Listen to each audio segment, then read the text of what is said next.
Praise the Lord. అబ్రాహాము ఏమి చేస్తున్నాడో కనిపిస్తుందా? ఆయన దగ్గర కత్తి ఉంది. ఆయన తన కుమారుని చంపబోతున్నట్లు కనిపిస్తుంది. ఆయన ఎందుకు అలా చేస్తున్నాడు? మొదట అబ్రాహాముకు సారాకు కుమారుడు ఎలా పుట్టాడో చూద్దాం. దేవుడు వాళ్లకు కుమారుడు పుడతాడు అని వాగ్దానం చేసిన సంగతి జ్ఞాపకం చేసుకోండి. కాని అబ్రహాము సారా చాలా వృద్ధులైపోయారు కాబట్టి అవి అసాధ్యం అనిపించింది. అయితే అసాధ్యం అనిపించే దాన్ని దేవుడు సాధ్యం చేయగలరని అబ్రహాం నమ్మాడు. అది ఎలా జరిగింది? దేవుడు వాగ్దానం చేసి 1 సంవత్సరం గడిచిపోయింది. అబ్రహాంకు 100 సంవత్సరాలు, సారాకు 90 సంవత్సరాలు ఉన్నప్పుడు వాళ్లకు మగ పిల్లవాడు పుట్టాడు. అతనికి ఇస్సాకు అని పేరు పెట్టారు. దేవుడు తన వాగ్దానాన్ని నెరవేర్చాడు.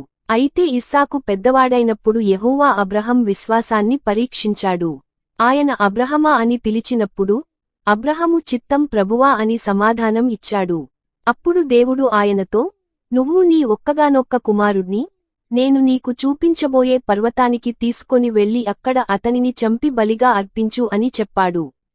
తన కుమారుని ఎంతో ప్రేమించిన అబ్రహాంకు ఆ మాట ఎంత దుఃఖాన్ని కలిగించి ఉంటుందో కదా. అబ్రాహాము పిల్లలు కనాను దేశంలో నివసిస్తారని దేవుడు వాగ్దానం చేశాడని గుర్తుంచుకోండి. కాని ఇస్సాకు చనిపోతే అది ఎలా నెరవేరుతుంది? ఆ విషయానికి అబ్రహాముకు అర్థం కాకపోయినా ఆయన దేవునికి విధేయత చూపించాడు.